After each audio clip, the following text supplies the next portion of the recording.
The air in the courtroom tasted of lemon polish and old, expensive secrets. Above me, the fluorescent lights hummed with a low, institutional vibration. That felt like it was trying to shake the marrow from my bones. I kept my hands flat on the mahogany table. I didn't let them shake. I am Captain Hunter Grayson, and a soldier doesn't bleed until the mission is over. My father sat 10 feet away, a monument to immaculate cruelty. He didn't raise his voice. He didn't have to. In his charcoal gray suit, every silver hair in its perfect place, Elias Grayson looked like the very definition of a statesman. "The woman sitting there is a ghost," he said, his voice quiet, carrying the chilling weight of a final verdict. The jolt of the lie hit harder than a kinetic strike. It was more than a snub, it was a public execution of my history. To my left, the space where a lawyer should have been was empty. My files were locked behind a barrier I couldn't break. I stood alone against the high society machinery of my parents, an army of one with no ammunition. I felt the tremor start beneath my skin, but I locked it down. I looked up at the bench. Judge Miller Sterling was staring back. His gaze lingered longer than the law required. In that silence, the spring compressed to its breaking point. The debt was officially open. It was time for a collection. The courtroom air was a lie, but the humidity outside the gates was a memory. I stood at the wrought iron entrance of the Grayson estate, the gravel shifting under my heels with a dry, rhythmic crunch. To anyone else, it was the sound of a driveway. To me, it was the sound of bone fragments grinding under a boot. It had been 16 hours since I left the tarmac in Frankfurt. 16 hours of recycled air and the hollow hum of a C-130, followed by the sterile silence of a commercial cabin. My name is Hunter Grayson, and I was finally standing on the coordinates of my birth. I smoothed the navy silk of my dress. It was a Munich boutique special, expensive enough to look like I'd never seen a trench, but thin enough to make me feel exposed. My skin was calibrated for cordura and ceramic plates. Silk felt like a betrayal. In my right hand, I held the gift box. Inside sat a custom-forged Damascus blade I'd spent a month's pay on for Sloan. It was sharp enough to split the air. The estate had been reinforced with a layer of high society polish. String lights crossed the lawn like a glowing web. The scent of jasmine was heavy, trying to drown out the phantom smell of burnt metal and fuel. I heard the crystal clinking. I heard the string quartet. I moved. Every step was a movement to contact. I didn't look at the gardens. I scanned the exits. I scanned the cover. I saw him at the doorway of the reception hall. Elias Grayson. He hadn't changed. Silver hair, a suit that cost more than a field hospital, and a posture that didn't allow for dissent. I was 10 steps out when he pivoted. His eyes hit mine. There was no relief. He stepped forward and occupied the space in the doorway. He was a physical blockade. "Hunter," he said, his voice was controlled. "What are you doing here?" The question was a kinetic strike to the chest. "I'm here for my sister's wedding, Dad. I flew in from Frankfurt last night." Elias exhaled. He looked past me, checking if anyone was watching. "You need to leave. Only family is allowed." I felt the validation gap rip open. My internal monologue was screaming, but I didn't break formation. "I am your daughter," I said. "I am family, and I am the one whose name is on the contracts for the floor you're standing on." He stepped closer. I could smell the expensive scotch. "This isn't about money," he whispered, "and you weren't invited. Sloan needs a perfect day, Hunter, not a reminder of the life you chose." He turned. He walked back into the light and the crystal and the jasmine, leaving me in the dark. I stood perfectly still. I looked at the gift in my hands, the heavy, beautiful blade. I crouched and set the box on the stone step. It was an offering to a family that had already declared me a ghost. I turned and walked back toward the shadows of the oaks. The jasmine was suffocating. Elias Grayson had just declared war, and he had no idea. I reached the rental car. I wasn't a daughter anymore. I was an operator. I pulled my phone from my pocket, the screen glowing against the dark night. The spring was compressed. The mission had changed. I was here to collect a debt of justice. I put the car in gear and let the gravel crunch one last time. Tomorrow, I'd find out why my father was so afraid of a ghost. The motel room was a box of beige shadows and the lingering ghost of stale nicotine.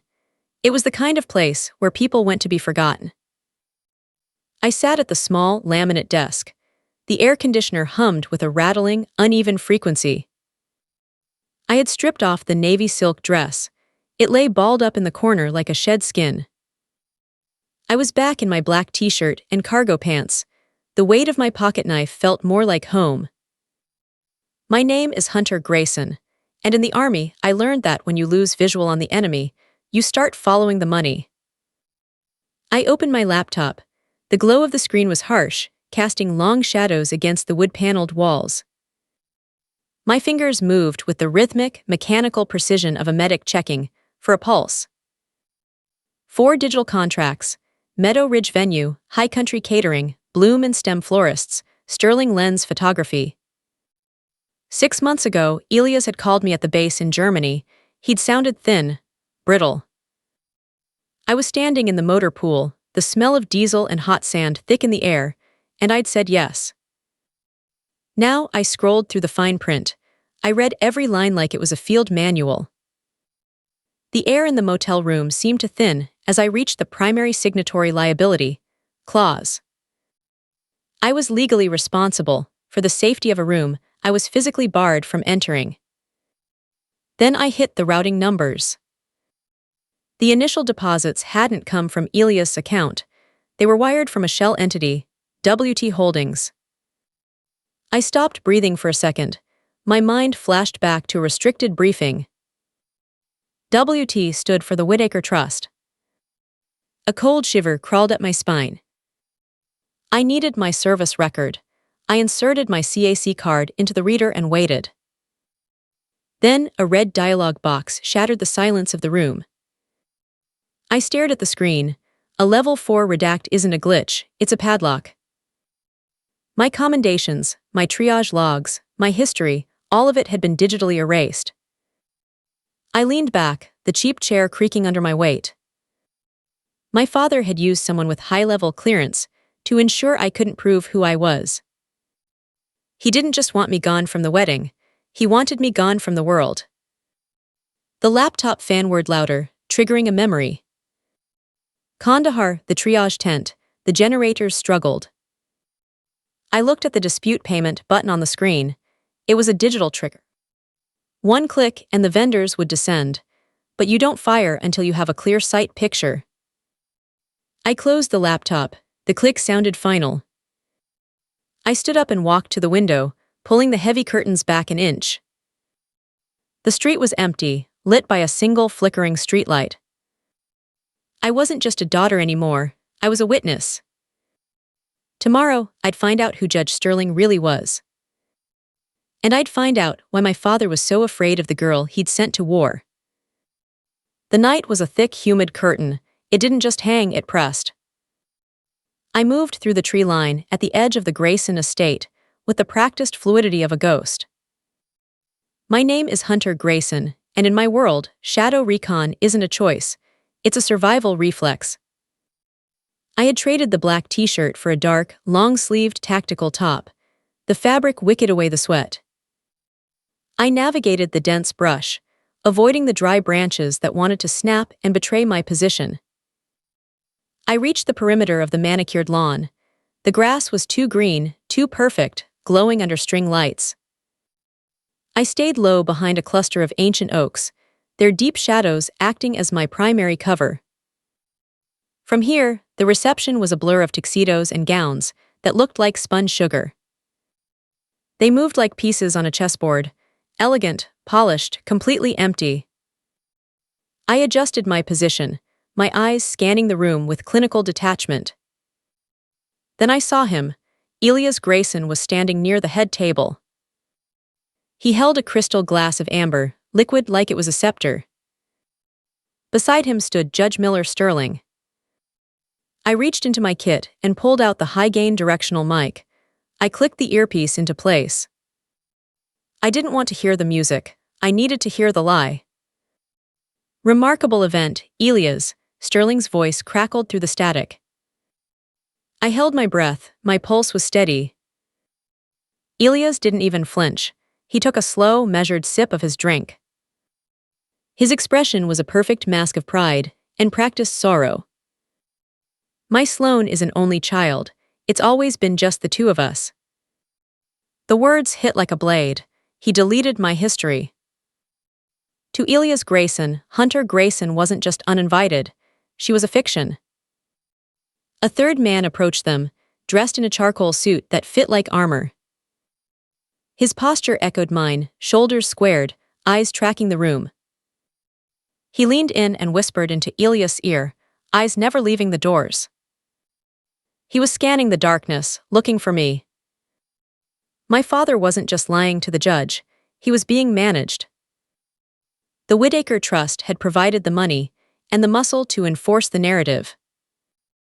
My military status wasn't just a snub, it was a threat. I lowered the mic. The silence of the woods rushed back in. I realized my $31,000 wasn't a loan. It was the price of my own digital assassination.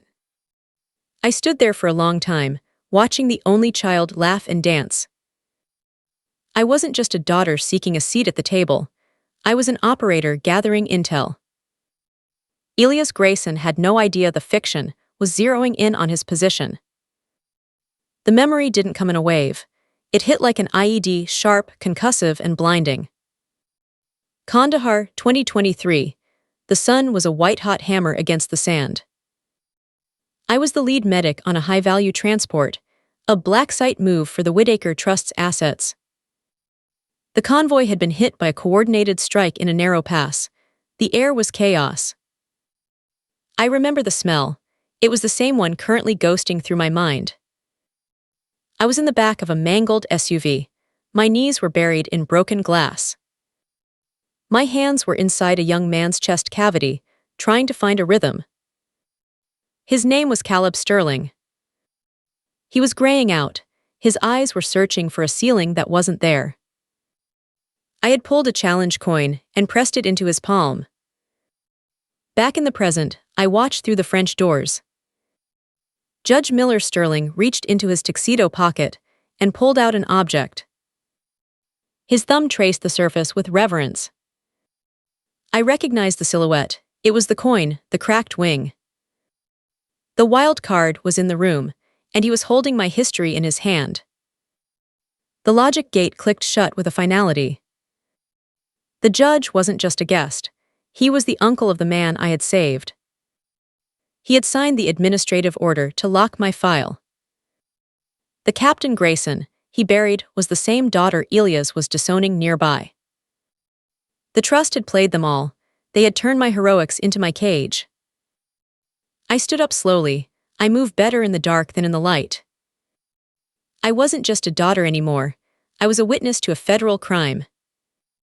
I was the guardian angel who knew the truth about the Cape Fear lighthouse. I looked at the house one last time. The string lights looked like a target reticle. I turned away from the ballroom and faded back into the oaks. The stoicism was gone, replaced by a cold, predatory focus. I had the trigger detail. I knew exactly what Caleb Sterling had seen. Tomorrow, I wouldn't just be a name on a contract. I would be a reckoning. Elias Grayson wanted a perfect, quiet life. The spring was at maximum tension. One move and everything would come down. I reached my car, the interior smelling of cheap motel coffee and old leather. I didn't start the engine. I just sat there in the dark, waiting for the sun to rise. The motel room felt like a command center. I had the 4 invoices open on my laptop screen. Meadow Ridge Venue, High Country Catering, Bloom and Stem Florists, and Sterling Lens Photography. Each one sat there like a quiet demand for $31,000. My name is Hunter Grayson. In the Army, we are taught to dismantle supply lines. I didn't reach for the phone to call my father. Instead, I opened a secure VoIP line. "This is Captain Hunter Grayson," I said. "I am the primary signatory." The manager sounded harried. "Captain Grayson, oh thank heavens." "I am very much available," I replied. "I am officially flagging the current event." Under Clause 14C, I was physically barred from the entrance by Elias Grayson. "But Captain, the reception is in the middle of dinner service." "Then dinner is over," I said coldly. "I am placing the account into disputed status.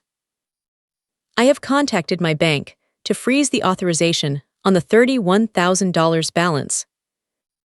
Please inform the other vendors that the Grayson line of credit is now a liability." I hung up before she could argue. The move was tactical. By invoking Clause 14C, I was triggering an automatic audit. The venue was now obligated to report the disputed status to the Whitaker Trust. I moved to the next phase. I sent a redline email to Sterling Lens Photography. I requested an immediate digital copy of the raw footage from the last hour. A notification popped up. A deposit confirmation from the Whitaker Trust Shell account. $15,000. A memory flickered. Kandahar, the black site transport. I remember the Whitaker logistics officer handing over a sealed envelope of cash. The smell of burnt metal was so thick I could taste it. I looked at the invoices again. The debt of justice was moving. I had just turned my father's perfect evening into a legal crime scene. I sat back in the cheap motel chair. The whir of the laptop fan was the only sound. I was a ghost in the machine now. Elias Grayson wanted a quiet erasure. I was giving him a collapse. I checked the time. It had been 8 minutes since the call. In the ballroom, the music would be stopping. The servers would be hovering. The architecture of neglect was beginning to groan. I reached for my coffee. It was cold. I drank it anyway. The mission was moving, and I was exactly where I needed to be, in the shadows, holding the trigger. The sun rose over the pines with a predatory brightness. It didn't feel like a new beginning. I sat on the edge of the motel bed, the springs groaning under my weight. A cup of cold black coffee sat nearby. I'd been awake since 04:00, watching the shadows retreat from the beige walls. My phone began to vibrate at 07:00 sharp. Elias Grayson. I let it dance across the tabletop. I waited until the last second before answering. I didn't say hello. I let the silence sit on the line like a loaded weapon. "Hunter," he hissed. The composure was gone. "What have you done?" The venue manager announced the bar was closed. "It looked like the truth," I said. My voice was flat. "You've humiliated this family. You've humiliated your sister. You humiliated me at the gate, Elias. You told them I didn't exist. You're unstable. I told the judge you were suffering from a severe break." The lie hit harder than the cold coffee. He was sabotaging my future. A memory flared. Kandahar, the triage tent after the convoy hit. The smell of burnt metal lingered. The Whitaker officer stood over me. "You didn't protect me, Elias. You used me. You needed my name to move Whitaker money. You thought I'd stay a ghost." The silence on the other end was deafening. "You have 24 hours. Authorize the debts to your name. I'll hand the raw footage over to Jag." "You wouldn't. You destroy Sloane's life too." "Sloane chose her side of the table. I'm just building mine." I hung up. I didn't wait for the rebuttal. I stood up and walked to the window, pulling the curtains back. The parking lot was a sea of gray asphalt. Then I saw it. A charcoal-colored sedan, idling near the exit. A notification chimed on my laptop. I clicked it. It was a photo, a grainy shot of my motel room door. The timestamp was 3 minutes ago. The escalation had moved from the ballroom to the corridor. The eraser was marking the target. I grabbed my tactical kit and checked my sidearm. The weight was grounding, the focus shifted to survival. Elias Grayson wanted a quiet erasure. I turned off the lights and moved toward the back exit. The ice machine at the end of the hallway groaned, a sharp, mechanical shiver that cut through the motel's silence. I stood at the door, my hand resting on the grip of my kit. The photo on my laptop was still burning behind my eyes. In the field, when you're being hunted, you don't dig in, you move. I didn't wait for the shadow in the charcoal suit to knock. I moved to the bathroom, splashing cold water on my face. The soldier's stoicism settled back into my features like a mask of iron. I had a target. If Elias was the architect and the trust was the builder, Sloane was the foundation. I found her at the Botanical Garden, a private, gated sanctuary a few miles from the estate. She was sitting on a stone bench under a weeping willow. Her white silk dress was a sharp contrast to the deep green canopy. I stepped from the shadows of the path. My boots were silent on the moss. "Hunter," she gasped, her hand flying to her throat. "You're ruining everything." I didn't answer, I just watched her. I watched the way her eyes darted, searching for a weapon. "I'm here for the ledger, you knew, you let him use my name." Her face crumpled, not with regret, with panic. The Whittaker Trust was the only way out. And the only child lie. I stepped closer. I could smell her perfume, jasmine. It was suffocating. "It was a requirement," she hissed. She stood up. "The trust doesn't work with high-level military family. He excluded you because your honor was a liability." The erasure wasn't just social, it was contractual. My father had sold my identity. Sloane held the pen. A memory flared, Kandahar, the black site transport. The Whittaker officer looked at Caleb as a security risk. The smell of that transport was in this garden now. "If you tell the truth, the trust will destroy us." I signed the documents. I routed the $31,000. "Do you want to trade your career for a prison cell next to me?" I looked at my sister. She had become the shadow she feared. I didn't answer. I turned and walked back toward the shadows. My silence was the only thing I had left to weaponize. I reached my car and sat in the heat.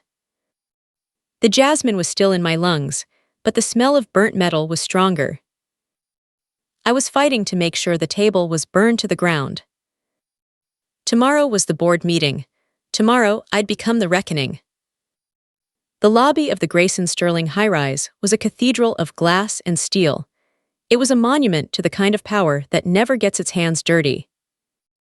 I didn't feel small, I felt concentrated. I was in my Class A Army uniform. The olive drab was crisp. The medals on my chest caught the clinical LED light. They weren't just ribbons. They were proof of a history my father had tried to incinerate. My name is Hunter Grayson, and this was the tactical strike. I bypassed the receptionist. I moved toward the private elevators. The penthouse boardroom was silent when the doors swung open. Elias sat at the head of a massive table. To his right was Judge Miller Sterling. They were finalizing the legacy merger. Elias' face didn't just drop, it went gray. "Captain Grayson," the judge said, standing up. I walked to the foot of the table, my boots sounding like gavel strikes. "I'm here to correct the record, Your Honor." Elias stood up, his chair scraping violently. "You're clearly not yourself. You're having an episode." "I've never been more myself." "You told the judge I was an only child. You locked my records." The judge's hand moved toward his pocket. I pulled out a tablet and slid it across the wood. On the screen was the raw footage from the ballroom. "He lied to you about me. He used your gratitude." The eraser moved from the corner of the room. His hand reached into his coat. "The MPs are in the lobby. Jag has a live feed." The smell of ozone triggered the Kandahar memory. The compressed spring finally uncoiled. Judge Sterling looked at the tablet, then the coin. Why did you tell me you only had one daughter? Elias had no answer. He collapsed back into his chair. The architecture of erasure finally imploding.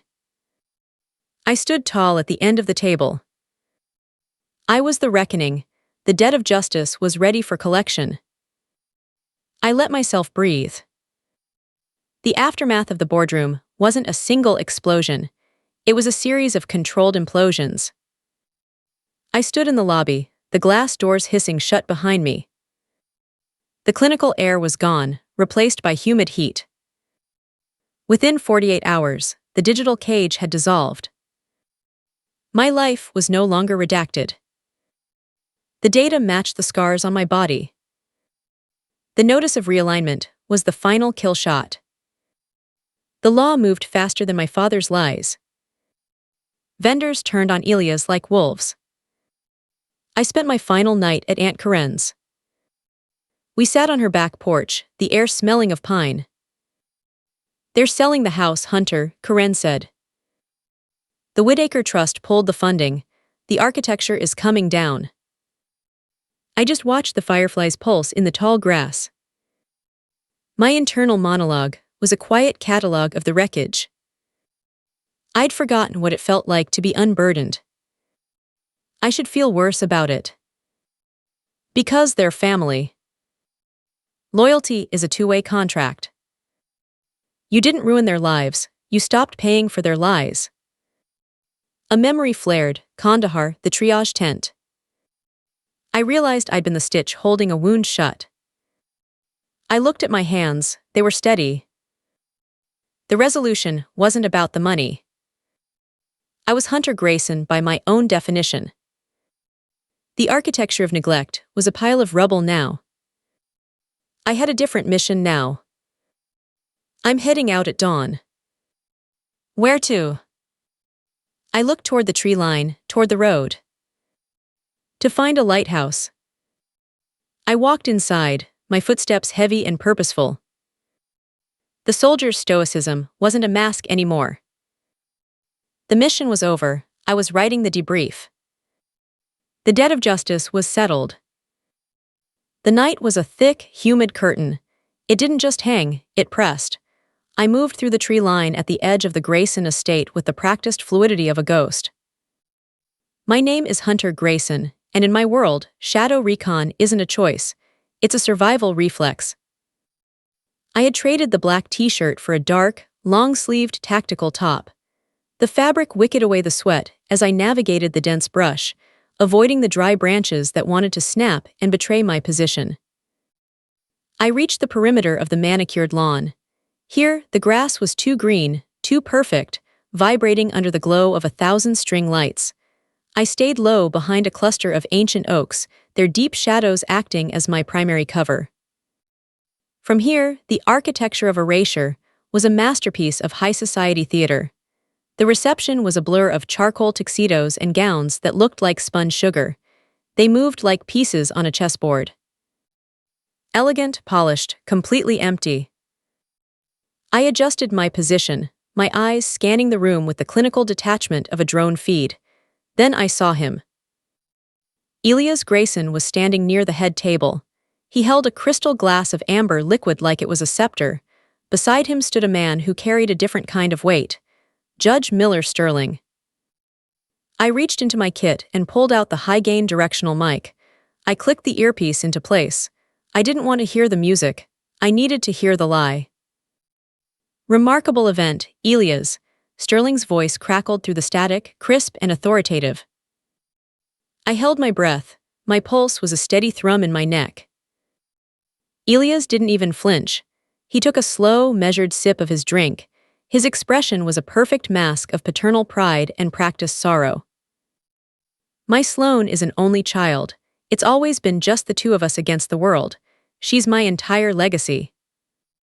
The words hit like a serrated blade across the throat. He didn't just deny my presence, he deleted my history. To Elias Grayson, Hunter Grayson wasn't just uninvited. she was a fiction. As I watched, a third man approached them. He was dressed in a charcoal suit that fit like tactical armor.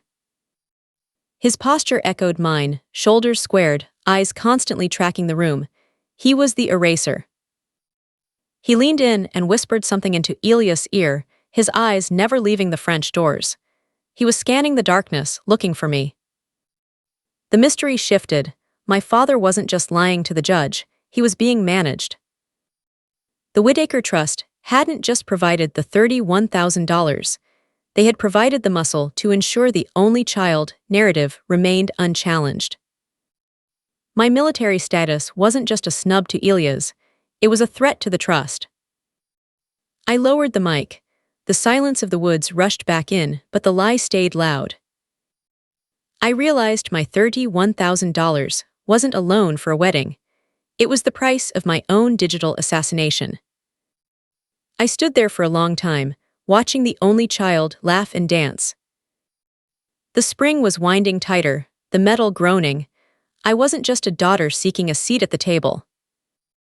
I was an operator gathering intel on a target.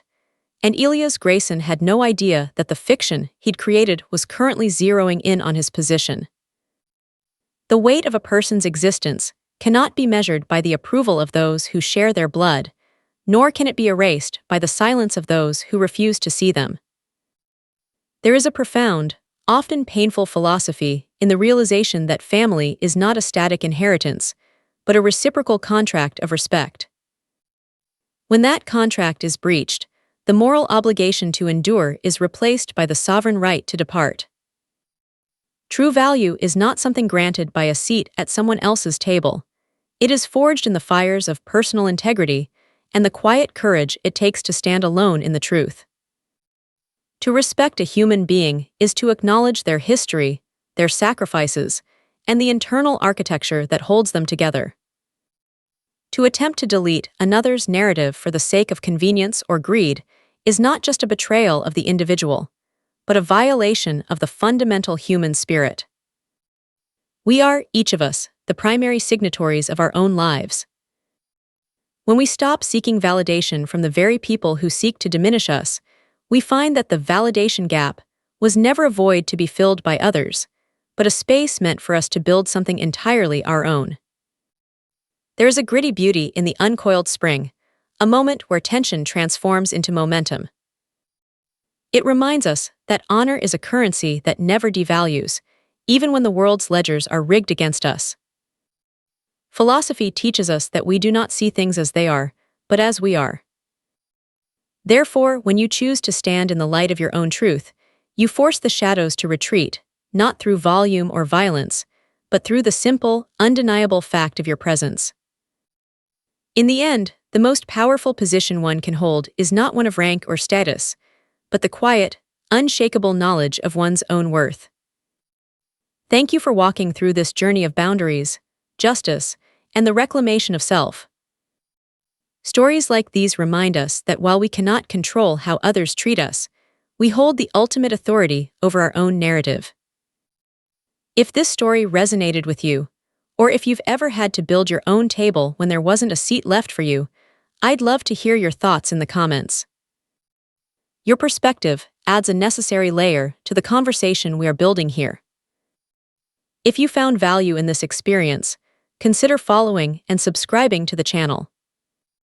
We have many more stories to tell, stories of resilience, truth, and the quiet moments that change everything.